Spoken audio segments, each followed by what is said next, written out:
Hello and welcome to my weekly video blog for this week. Here is the thing that is to blame for everything that's happened in the past 4 weeks. I have to say, I also apologise about the fact that somebody somewhere around is doing their mowing. I have all the doors open, it's quite hot, I like to keep the place aired, you'll just have to put up with the noise. I do apologise. So this is the stone that caused all the issues.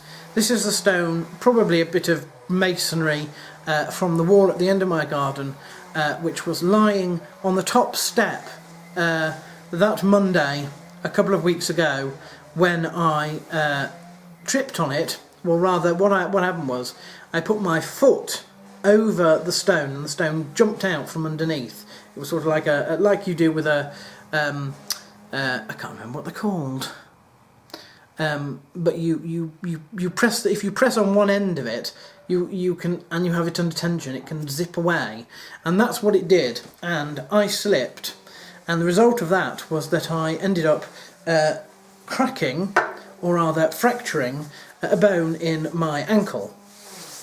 Now, I went to A&E, I was put in a cast.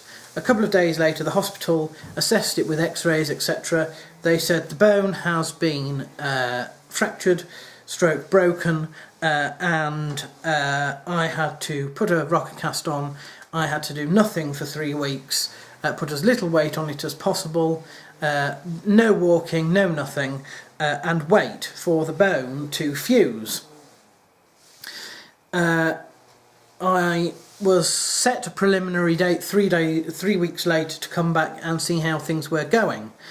I am told that the bones generally take 6 to 8 weeks to heal completely. So for my bone to have basically fused within 3 weeks was very, very good. And I have to say that I did all I could to try and make that happen, including I did absolutely nothing. Okay, I did put no weight on it, basically. I didn't walk anywhere. I used the crutches at all times, and I ate foods which were supposed to aid in bone development and stuff like that. I did everything. I also took a hell of a lot of sleep. At some point, the early times, I was doing 12 hours sleep in every 24. So I was taking a lot of sleep. The point is, I went back and they said that the rocker cast can come off, and what I have to do now is I have to begin to use the leg. I've got to rehabilitate, basically. Now, there are 2 things that are problematic at the moment. The first one is that I haven't used this side of my body, below the torso, in about 3 weeks. Therefore, it's not just the ankle that's affected, it's everything. It's the foot, it's the lower leg, it's the knee, it's the upper leg, and it's the hip. All of the muscles around there are shriveled, weakened, and pale imitations of their former glory. And those have to develop in strength. As they develop in strength, I'll be able to walk better, i.e. without a limp and faster as well. The second problem, and this is a problem that is going to be the crux of the matter when it comes to returning to life as normal. And when I mean returning to life as normal, I mean doing everything that I did before. I mean returning to work. I mean everything that happened pre that Monday when I broke my ankle, basically. And that revolves around the ligaments. Now, the bone that I broke is quite a key bone in terms of ligaments. There are 3 ligaments down there that come off the end of this bone, which is near where I fractured it. And the ligaments themselves could be damaged. They're definitely in the same state as all the other muscles. So they're weakened, they're contracted, and they need to be built up. But they could be damaged as well, and that means that the pain might take a while to go away. The pain at the moment is greater than it was before, but I was warned about that. I was told it would hurt more, it would probably swell more as well, but that both of those things would subside. As they subsided, I would be able to, and my legs strengthen, I would be able to do everything that I did before, and I would work myself back to full health. On that basis, the hospital have reduced my crutches to just once, and expect me to abandon the crutches when I feel capable of doing so.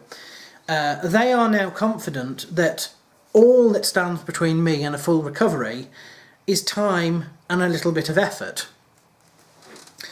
We'll start with the effort. The effort is in two particular places. The first one is standing. And when I mean standing, I don't mean walking, I just mean standing still.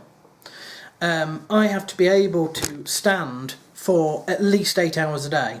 I also have to be able to lift quite heavy weights and pull and push things for 8 hours a day. So standing is quite key, and that also means flexing, it means bending, anything that's to do with sort of relatively stationary work. That actually hurts more at the moment than walking.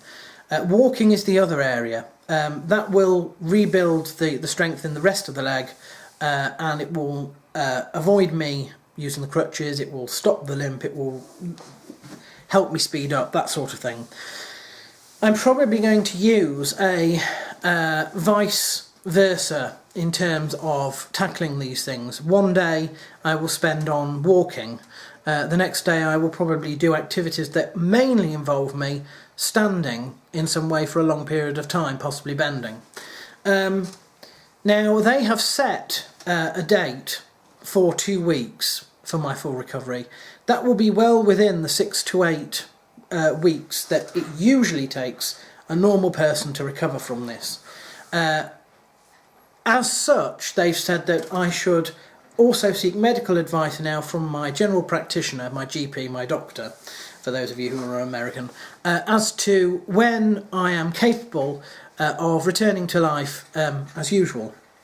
And so I shall be seeing him, and I am working at the moment to this 2-week deadline, but we have to remember that there is no point in going back to life as usual if it's not properly healed, because that's only going to make things worse. It's going to cause me to go backwards, to have yet more time off. There's no point in doing that. I need to know that I can do absolutely everything that I could do before life returns to normal.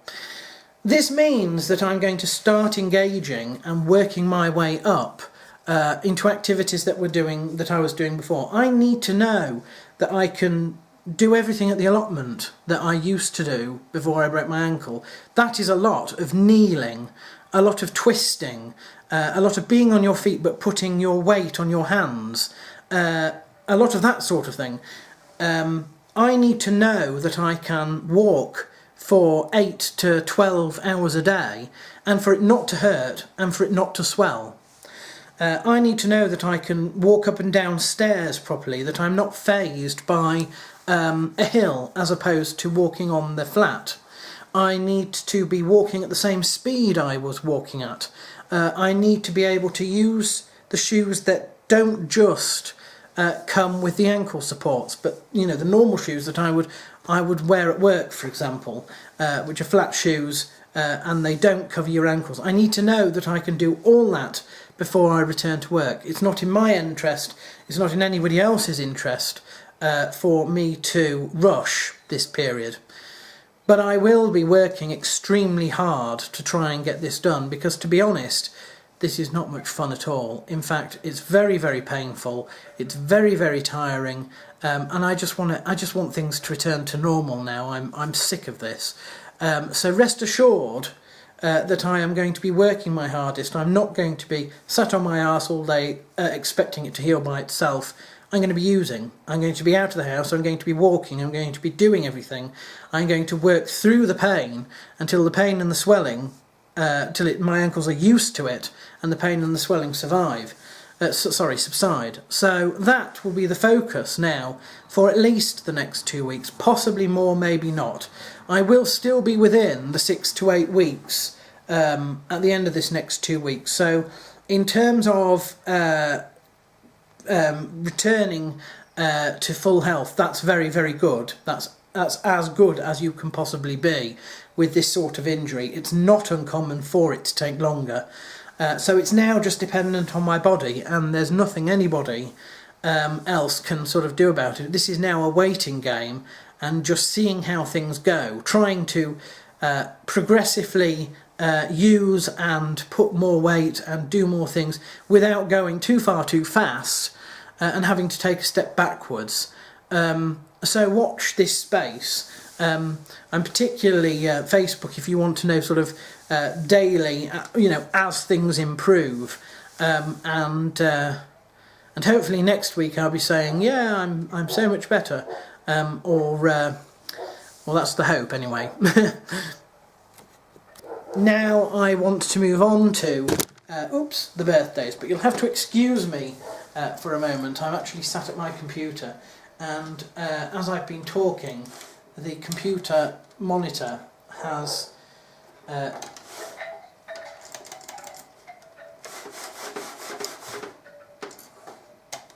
we are, has turned itself off. It's on a timer. So let's have a look, shall we?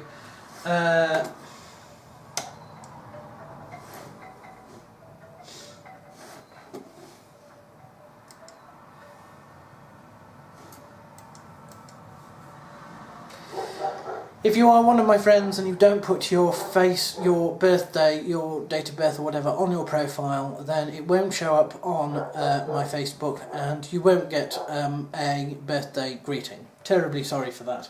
I cannot remember everybody's birthdays. The Facebook is the thing that I use to prompt me and remind me. So let's have a look, shall we? Right. I want to...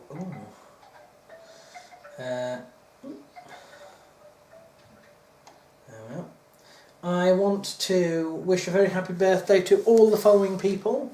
We've got Brian Carraway, Paul Sass, Joe Duarte, Jared Rosholt, Christian Uflacker, Dustin Paig, Kelly Norton, Daniel Pineda, John Skelton, Edwin Dweez, Mike Budnick, Andrew Daunt. I don't know how to find out who's after that later. That takes me up to Friday. I'm just trying to see. I don't know if there's a way. You know, I wish Facebook wouldn't keep changing this. It really does annoy me.